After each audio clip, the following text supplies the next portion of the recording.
a nivel de las glándulas lagrimales, glándulas salivales, páncreas, exócrinos, genitales, y lo que dan es lo que todos conocemos como síndrome seco.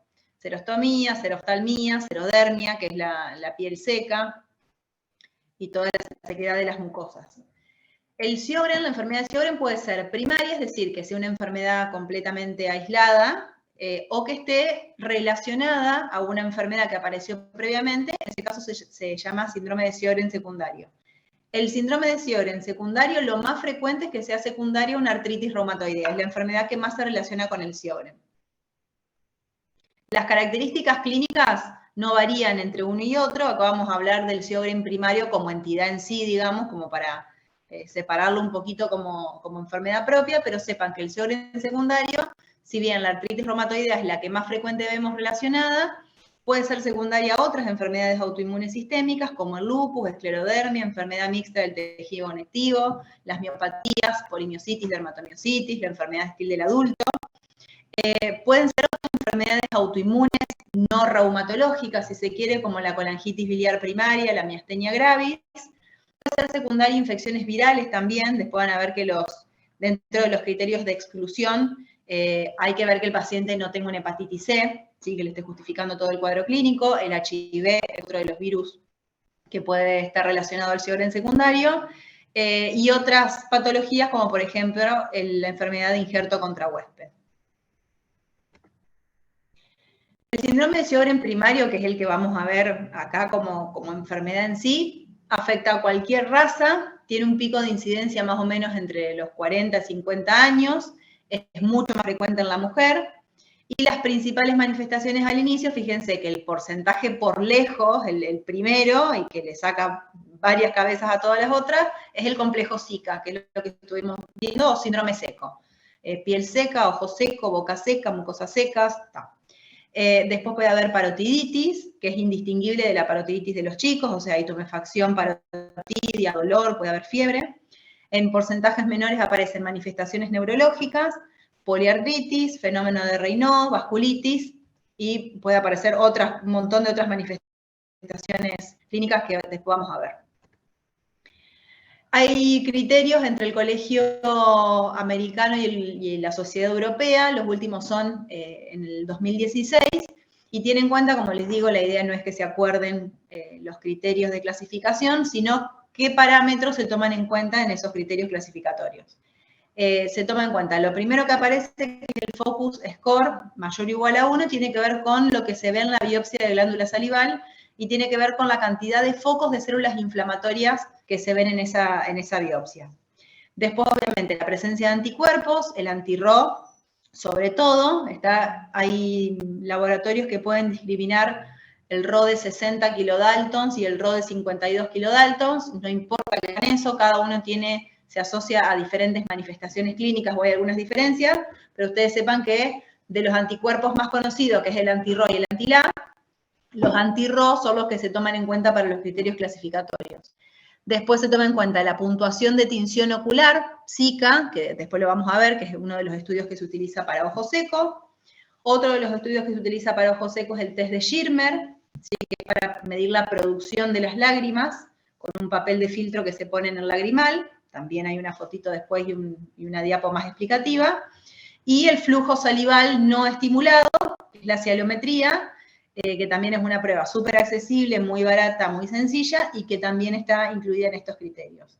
Obviamente no a todos los pacientes se les va a hacer todo, a veces no se puede, pero los pacientes que junten 4 puntos o más estarían clasificados como con síndrome de Sjögren primario. Profe, disculpe. Sí. No, que hay una compañera en sala de espera. Ah, perdón, porque no sé por qué, a veces me salen... Ahí está, había 2.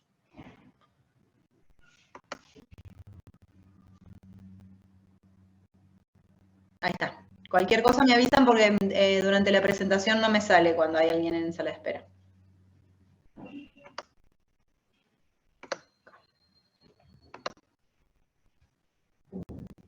¿Qué evalúan entonces esas pruebas oculares, profe? ¿Cómo? ¿Qué evalúan las pruebas oculares? Se pueden evaluar varias cosas. Por ejemplo, la que tienen en cuenta los criterios de clasificación es el flujo salival, es la cantidad de saliva que se puede hacer estimulada o no estimulada. La que se toma en cuenta acá es el flujo salival no estimulado, es decir, parece una prueba en realidad, pero se le pide a una persona que durante determinado tiempo salive en un recipiente. Y eso después se mide. Y hay parámetros de la normalidad según el tiempo transcurrido, las condiciones en las que se toma la prueba y demás. El flujo salival estimulado es cuando se lo estimula, por ejemplo, con algún líquido o algún caramelo o algo que estimule el flujo salival. ¿Está? Después, cuando vemos cómo se estudia las principales manifestaciones clínicas, están las pruebitas esas. Como les dije, hay ciertos criterios de exclusión, ¿sí? Obviamente hay que descartar que el paciente no tenga una hepatitis C por PCR, que no haya hecho terapia radiante, por ejemplo, por algún cáncer de cabeza y cuello, que no tenga una sarcoidosis, que no tenga una enfermedad de injerto contra huésped, que no esté tomando anticolinérgicos que nos pueden alterar un montón de estas pruebas que vimos recién en los criterios, o que como diagnóstico diferencial no tenga una enfermedad relacionada con IgG4 que da manifestaciones muy parecidas al Sjögren. En cuanto a la fisiopatología, lo importante es más o menos lo que vimos en la primera diapositiva, que está mediada por linfocitos B, obviamente hay un montón de citoquinas, y lo que caracteriza es el daño infiltrativo, sobre todo de las glándulas exócrinas, por acúmulos de linfocitos. Entonces eso, más allá de todo el daño a través de citoquinas y mediadores inflamatorios, también hay un daño estructural de las zonas donde hay infiltración de linfocitos. Bueno, acá ven las manifestaciones clínicas, sobre todo que tienen que ver con la sequedad de las mucosas, que son sugestivas de Sjögren, y que le vamos a preguntar al paciente en el que sospechamos esta patología. Por ejemplo, afectación oral, o el mismo paciente nos va a referir, o nosotros le vamos a preguntar si siente la boca seca, como pastosa, que le cueste tragar algún alimento si no es con ayuda de agua, que sienta alterado el gusto, o que sienta que le arde o que le quema toda la boca, problemas de mal aliento. Hay gente que ha perdido las piezas dentarias muy de joven, ¿sí? Que han tenido problemas dentarios de jóvenes, no del todo filiados y que puede tener que ver con un Sjögren. Caries dentales, ustedes fíjense que cuando falla la lubricación normal de la boca, que es la saliva, con todos los componentes antibacterianos y demás, si eso no lo tenemos, es lo que vamos a ver de manifestación clínica. Unas bocas que se infectan más, que tienen peor aliento, que les cuesta deglutir ciertos alimentos, alterado el gusto, todo, digamos, lo contrario a las funciones que hace la saliva. Si hay afectación ocular, en general el paciente tiene ojo rojo, ardor, sensación de arenillo o de cuerpo extraño adentro del ojo, puede llegar a tener úlceras corneas cuando el ojo seco es muy severo, eso condiciona visión borrosa, fatiga visual, todos esos síntomas el paciente lo puede referir tranquilamente. Cuando está afectada la parte respiratoria, o sea, la mucosa de la vía respiratoria alta, el paciente va a tener costras nasales, sequedad nasal, pérdida del sentido del olfato, puede haber epistaxis también por sequedad de las mucosas y por pequeñas grietas, tos seca, está la tos irritativa también por ausencia de lubricación, la meningitis crónica. En cuanto a la afectación digestiva, todo esto tiene que ver con la sequedad de todas estas mucosas, que por ahí no piensen que solamente se queda en sequedad de ojo y boca, ¿sí? Que va mucho más allá y que pueden ser manifestaciones realmente muy molestas y que condicionan mucho, digamos, la calidad de vida de los pacientes. Cuando hay afección digestiva puede haber irritación faríngea con sensación de prurito que le pica la garganta, sensación de cuerpo extraño, dificultad para la deglución. Sequedad cutánea, obviamente piel seca, se descama, alopecia a nivel del cuero cabelludo, ¿sí? Con pelo frágil, quebradizo. Y afectación ginecológica con dispareunia, es decir, dolor al mantener relaciones sexuales, o prurito vaginal. Otras manifestaciones clínicas que tienen que tenerse en cuenta en un paciente que potencialmente puede tener Sjögren son un montón y son totalmente inespecíficas, por ejemplo, un síndrome febril, síndrome de fatiga crónico, fibromialgia, artritis que no vaya dentro de los criterios clasificatorios de una artritis reumatoidea, puede comprometer la parte pulmonar con fibrosis pulmonar o con intersticiopatía pulmonar, puede haber compromiso en forma de vasculitis leucocitoclástica en la piel o eritema anular, puede dar fenómeno de Raynaud, puede estar relacionado, después vamos a ver los síntomas o signos de alarmas que tenemos que tener en cuenta para ver si un paciente con síndrome de Sjögren puede estar transformándose en un linfoma.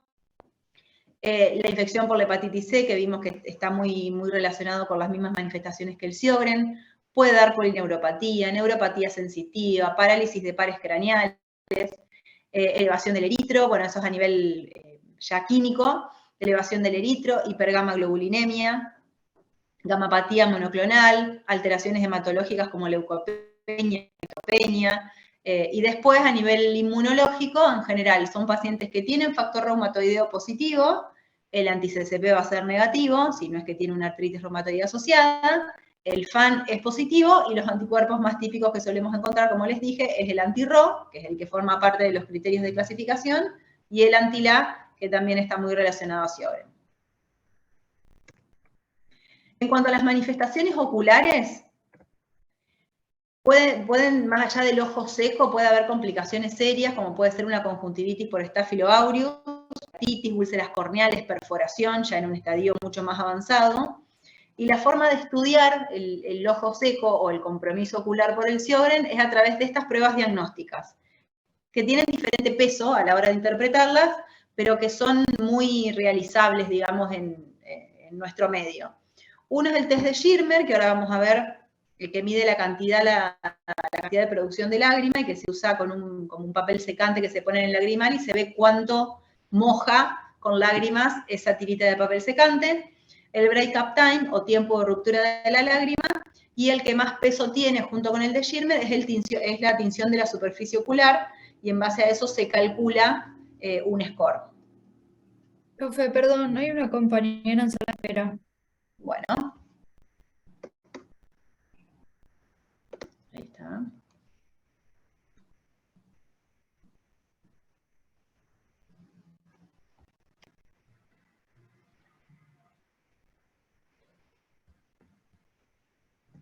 A ver si se une.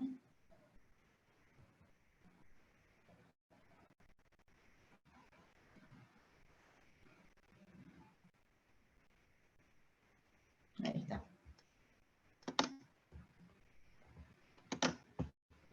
De estas tres pruebas, los que más importancia tienen para el diagnóstico es el test de Schirmer y la tinción de la superficie ocular con el Ocular Staining Score. Este es el test de Schirmer, se le pone este papel secante en el ojo al paciente, ¿sí? Bastante molesto, pero es muy sencillo de hacer. Y lo normal es que moje en 5 minutos entre 9 y 15 milímetros, ¿sí? Cuando está alterado y en 5 minutos moja menos de 5 milímetros del papel, quiere decir que la producción lagrimal está severamente alterado y estamos hablando de un ojo seco. El break-up time, ¿sí? Es con una tinción ocular, fíjense que se forma una película pareja y después se va rompiendo y se forman como esas grietas negras, entonces en base a eso se toma el tiempo de ruptura de la lágrima. Eso también se anota, no hace falta que sepan mayores detalles de estas pruebas, sino más o menos en qué consisten. Y este es el índice de tinción ocular, ¿sí? Que también se hace con tinciones, el verde de lisamina o la fluorina para teñir tanto conjuntiva o la córnea, y en base a eso, según los puntos que se van formando en las diferentes partes del ojo, se calcula todo un score que nos habla de si el paciente tiene un ojo seco leve, moderado o severo.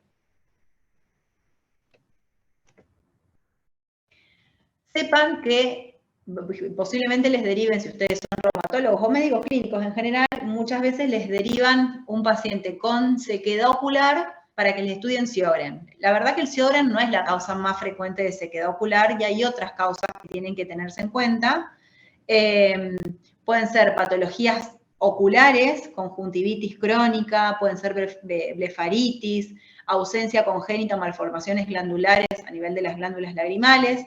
Puede ser que ese paciente tenga una hipovitaminosis A, alguna toxicidad por fármacos, algún pemfigoide ocular, que es una patología meramente ocular, ¿está? Entonces, veamos antes otras causas oculares y sistémicas que puedan justificar esa sequedad ocular fuera del síndrome de Sjögren, ¿está? En cuanto a las manifestaciones orales, si son pacientes que tienen la boca así, realmente esto arde mucho, molesta mucho, son pacientes que no se alimentan bien, la lengua parece como agrietada, pueden provocar estas, lo que nosotros llamamos boqueras, digamos, que son esas lesiones en los ángulos de la boca. Y las pruebas diagnósticas es lo que yo decía, la cialometría, que es la que está considerada dentro de los criterios de clasificación, y que mide la cantidad de saliva que el paciente produce en 15 minutos, que es nada, es el paciente, toda la saliva que va produciendo la va escupiendo asquerosamente en un recipiente, y eso se mide después al final de 15 minutos. La cialografía, que es ya con un medio de contraste, igual que la gamografía parotidia, y la biopsia de glándula salival. Las dos pruebas, primero más fáciles, más accesibles, más baratas, y que tienen mayor peso o mayor importancia en los diagnósticos, es la cialometría no estimulada y la biopsia de glándula salival menor. Como les dije, esto después lo leen tranquilos. Tenemos otras herramientas, pero igualmente la cialometría se sigue utilizando como un método sencillo, útil, accesible, barato, que no requiere mayor aparataje ni nada por el estilo. También tenemos a mano la ecografía y la resonancia de las glándulas salivales, tanto mayores como menores, que ahí, digamos, si bien no está protocolizado cuándo una ecografía o una resonancia es patognomónica de Sjögren, eso no lo tenemos, hay ciertas características que pueden sugerir el síndrome de Sjögren. Y por otro lado, como les dije, la biopsia de glándula salival, la verdad es que es un método anatomopatológico que, sobre todo en pacientes que no tienen los anticuerpos típicos, que tienen anti-Ro y anti-La negativos, cobran importancia, puede ser el único método que nos confirme el síndrome de Sjögren. Y es un método súper sencillo que se hace en el consultorio, lo hacemos los mismos reumatólogos también, con anestesia. Se hace un cortecito por dentro del labio, el labio inferior se vierte, se pone una anestesia local, un cortecito de 2-3 milímetros, y se sacan esas glándulas salivales menores y se mandan a analizar. Obviamente que tiene que tener ciertas características la muestra para que sea representativa, y después eso se ve la cantidad de focos linfocíticos que se tienen para calcular si esa biopsia es compatible o no con Sjögren. Esta es la cialografía, que es un método por radiología con contraste, donde se ve todo el contraste adentro de las glándulas, ¿sí? Y que eso puede estar disminuido o no, según la patología del paciente. Esta es la gamografía, cómo nos va a llegar un informe con gamografía. Hay un montón de detalles que yo misma desconozco también de la gamografía, pero que esto no está estandarizado como para clasificar a un paciente con síndrome de Sjögren, sino que pueden dar signos sugestivos de la enfermedad. También, cuando hay mayor captación, que hay un mayor proceso inflamatorio a ese nivel. Y la biopsia de glándula salival menor, ¿sí? Que tiene, una vez que se analiza la muestra, se puede clasificar en un score o en una clasificación que se llama Tilson y Mason, que la clasifica así: el grado 0 es una biopsia normal, el grado 1 cuando tiene infiltrado leve, el grado 2 infiltrado moderado, el grado 3 presencia de un foco se le llama a 50 linfocitos o más en 4 milímetros cuadrados de esa biopsia, y el grado 4 presencia de más de un foco. Los que son compatibles con Sjögren es el grado 3 y el grado 4. Lo demás, grado 2, 1 y 0, pueden ser inespecíficas, normales o con cualquier otra enfermedad, pero no con Sjögren. Esto es lo que yo les decía de las glándulas salivales, ¿sí? Generalmente se ve que las glándulas salivales con la ecografía presentan una pérdida de la estructura, están como heterogéneas, los bordes mal definidos, ¿sí? Pueden tener un patrón con múltiples quistes, como los que se ven ahí, que son sugestivos de un paciente con síndrome de Sjögren primario.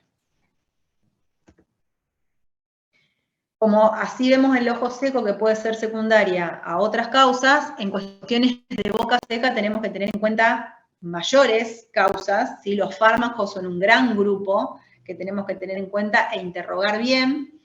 Entre las causas de hiposecreción salival están los fármacos, tanto legales como las drogas ilegales, infecciones bacterianas, infecciones virales, una misma deshidratación, algo muy pavo, pero que hay que saber diferenciarlo.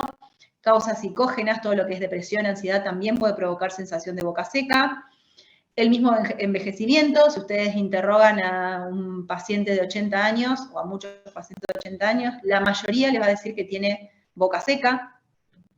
Enfermedades granulomatosas como tuberculosis, sarcoidosis, bueno, la fibrosis quística, la diabetes mal controlada, ustedes saben que da boca seca, ¿sí? Los linfomas, bueno, si recibieron radioterapia, por ejemplo, por alguna patología de cabeza y cuello, traumatismos o cirugías de cabeza y cuello, ¿sí? Y dentro de los fármacos, como les dije, hay un gran abanico de fármacos.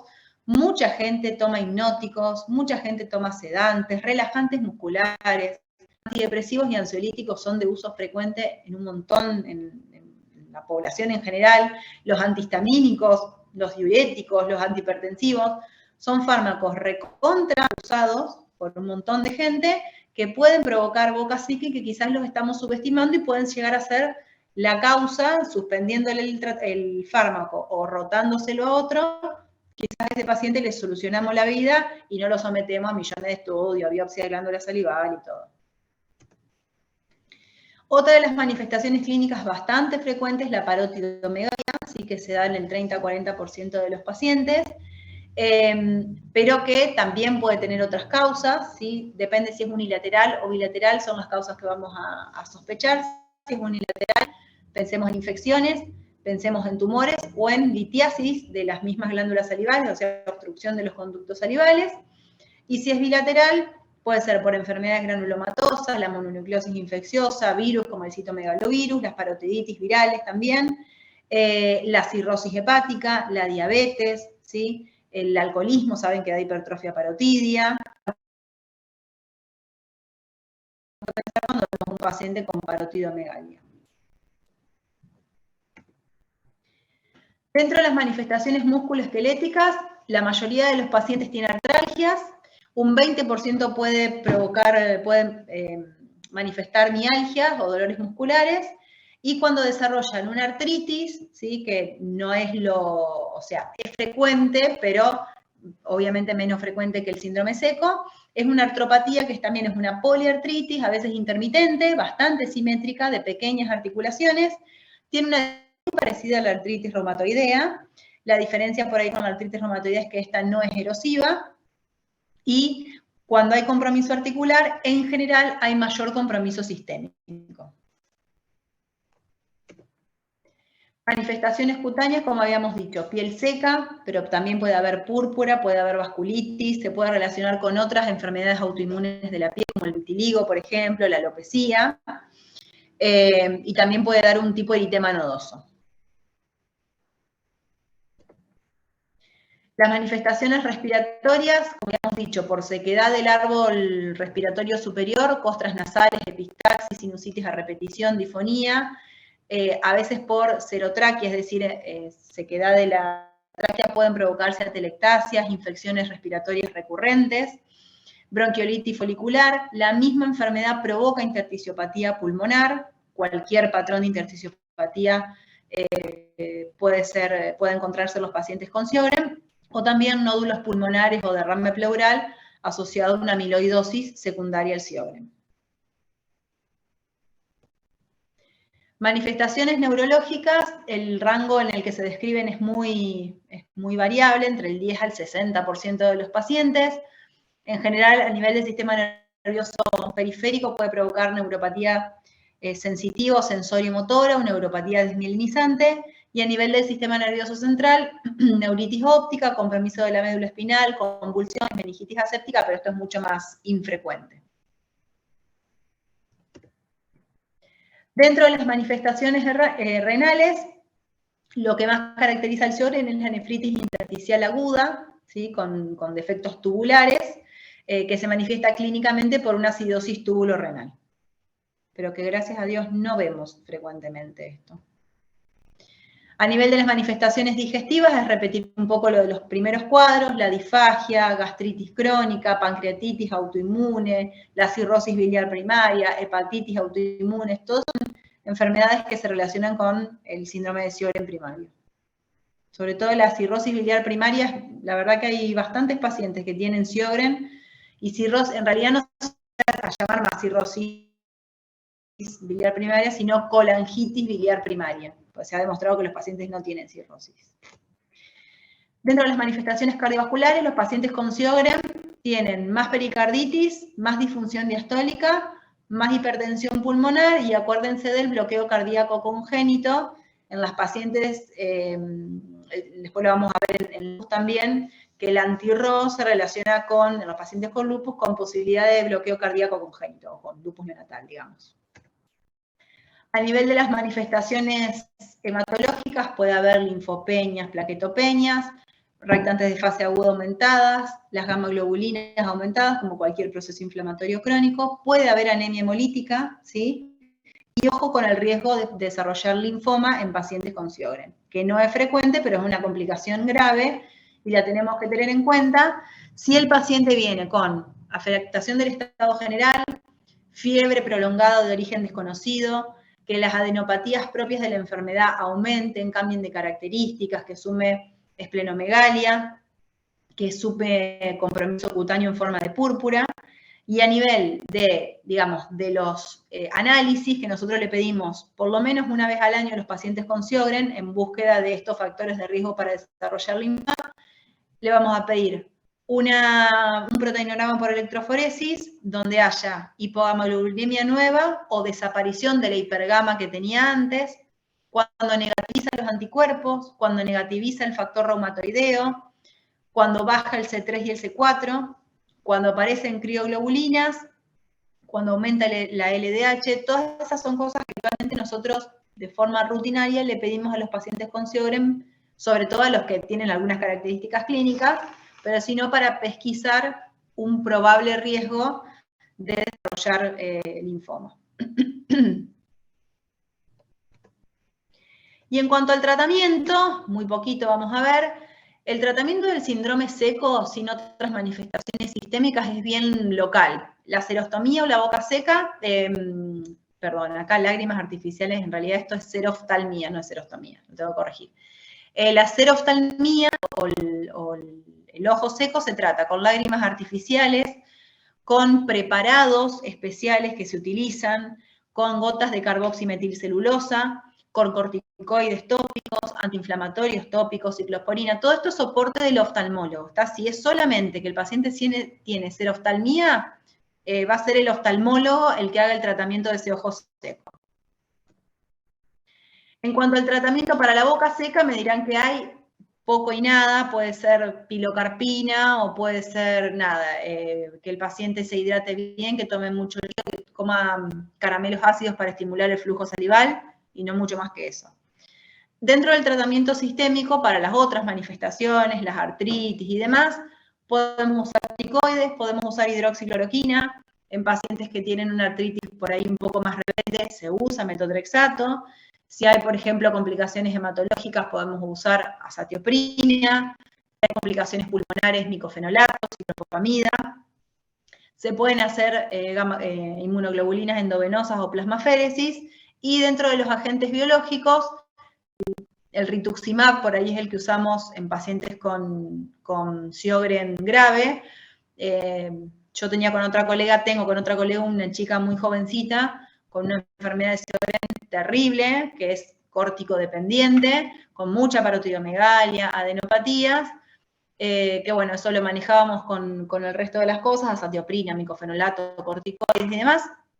Pero esta chica, por ejemplo, hizo una complicación ocular severa, una escleritis nodular, o sea, se le formaban nódulos en la esclera, obviamente con un compromiso, con un pronóstico oftalmológico horrible, y esa paciente, por ejemplo, se decidió hacer rituximab y el compromiso ocular se dio ahí, y la verdad que hoy por hoy anda muy bien.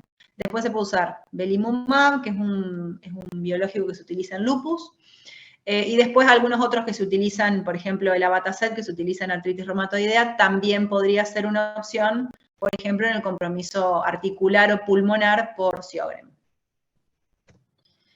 En cuanto al rituximab, se utiliza para el complejo Zika, para la disfunción glandular, para la artritis cuando es severa, neuropatía periférica, glomerulonefritis, crioglobulinemia, cuando hay complicaciones, por ejemplo, esta escleritis nodular que tenía esta chica que yo les comento, cuando hay citopenias severas, o obviamente transformación linfomatosa del Sjögren. El Rituxi forma parte del tratamiento de los linfomas en general. Y creo nada más. Bien. Los escucho.